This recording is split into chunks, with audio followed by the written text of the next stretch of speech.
Halo semua, kami dari kelompok 8 kelas 1B7 Manajemen Universitas Samratulangi akan membahas tentang perencanaan strategis.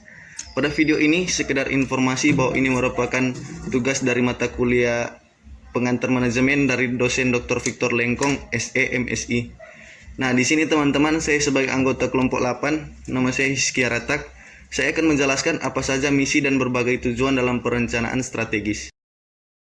Tujuan sebuah organisasi dikomunikasikan dalam pernyataan visi dan misi.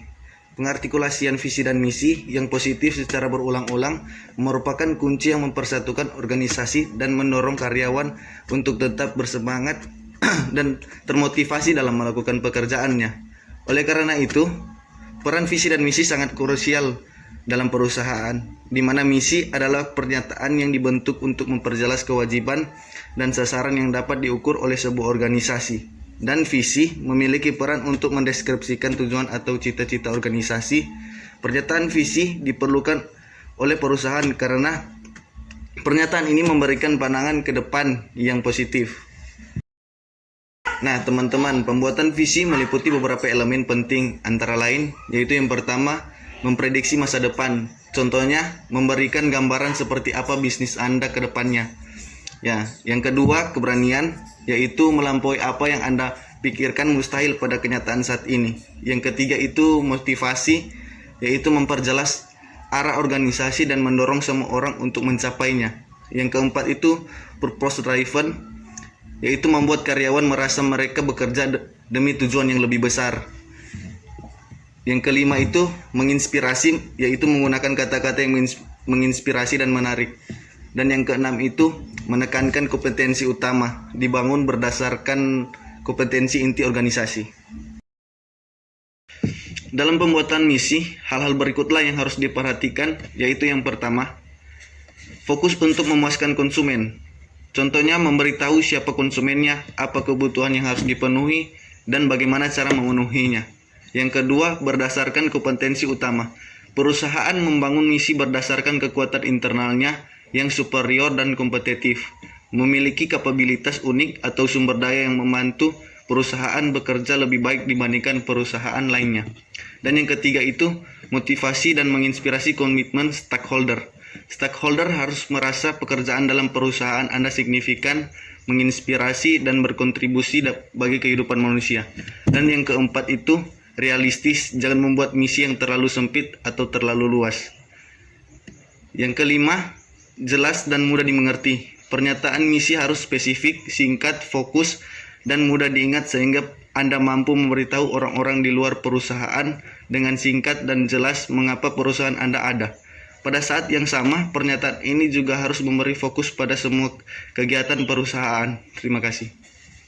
Perkenalkan, nama saya Karin Aurel Gagana akan menjelaskan tipe perencanaan strategis.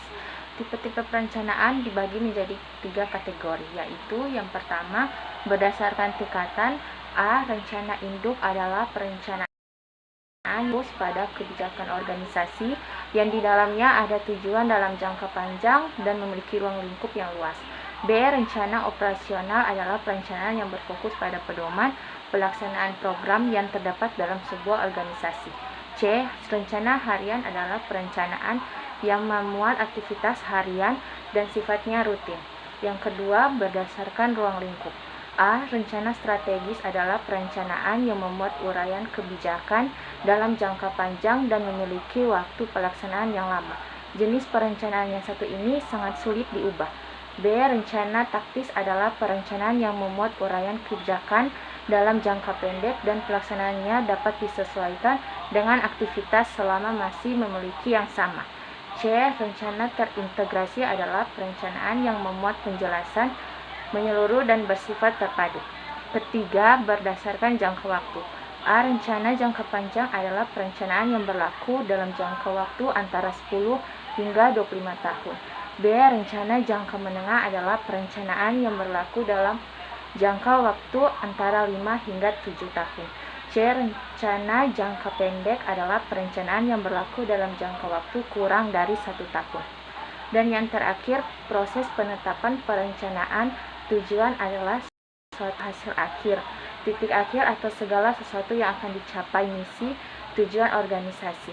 Sebelum organisasi menentukan tujuannya, terlebih dahulu menetapkan misi atau maksud organisasi. Misi adalah suatu pernyataan umum dan abadi tentang maksud organisasi, sedangkan misi organisasi adalah khas atau unik dan mendasar yang membedakan organisasi dari organisasi-organisasi dan mengidentifikasi ruang lingkup operasi dalam hal produk dan pasar. Etzioni mendefinisikan tujuan organisasi sebagai berikut, yaitu suatu pernyataan tentang keadaan yang diinginkan, di mana organisasi bermaksud untuk merealisasikan, dan B. Pernyataan tentang keadaan di waktu yang akan datang, di mana organisasi sebagai kolektivitas mencoba untuk menimbulkannya.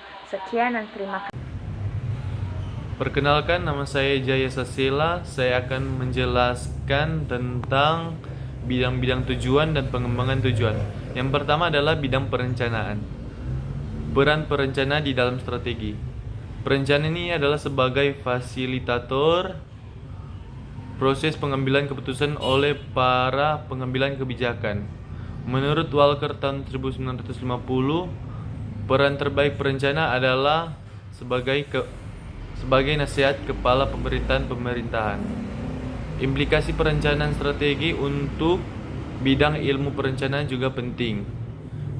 Misalnya dalam kepentingan yang telah ada dalam perencanaan komprehensif, perencanaan proyek, dan perencanaan operasional, serta sebagai perencanaan sektoral seperti transportasi, perumahan, dan kesehatan. Selain itu, di dalam perencanaan strategi, perencana dapat meluaskan agenda perencanaan melebihi agenda tradisional dari perencanaan komprehensif atau Kaufman 1974. Yang kedua, pengembangan rencana strategi sangat membantu untuk memperjelas rencana organisasi dan memastikan bahwa kunci yang terlibat di dalamnya. Yang jauh lebih penting daripada dokumen rencana strategi adalah proses perencanaan strategi itu sendiri. Perkenalkan, nama saya Eka Saputra Jeremy Sambalao. Saya akan menjelaskan tentang manajemen by objektif. Manajemen by objektif pertama kali diperkenalkan oleh Peter Drucker dalam bukunya The Parties of Management. Pada tahun 1954, manajemen by objektif dapat juga disebut sebagai manajemen berdasarkan sasaran. Manajemen berdasarkan hasil, goals management, work planning, and review, dan lain sebagainya, yang pada intinya sama. Manajemen by objektif menekankan pada pentingnya peranan tujuan dalam perencanaan yang efektif dengan menetapkan prosedur pencapaian baik yang formal maupun informal.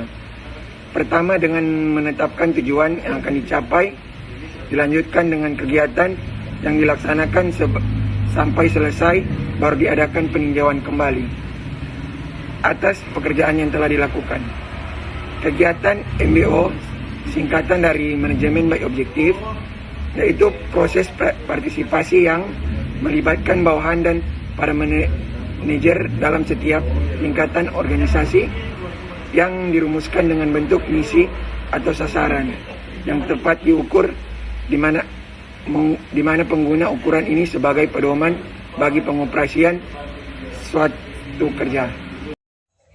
Baiklah, saya Rena Kalungutei dari kelompok 8 akan membahas mengenai analisis SWOT.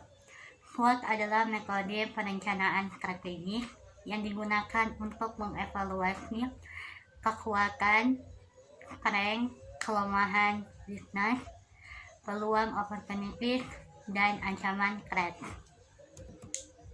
Analisis SWOT adalah teknik untuk menilai kinerja persaingan, risiko, dan potensi bisnis, serta bagian dari bisnis seperti lini produk atau divisi, industri, atau identitas lain. Kekuatan menggambarkan keunggulan organisasi dan apa yang membedakannya dari kompetitor, misalnya merek yang kuat, basis pelanggan yang loyal, neraca yang kuat, teknologi yang unik, dan sebagainya. Kelemahan biasanya berisi poin yang dapat menghentikan organisasi untuk mencapai tingkat kinerja optimalnya. Peluang mengacu pada faktor eksternal yang menguntungkan yang dapat memberikan keunggulan kompetitif bagi organisasi.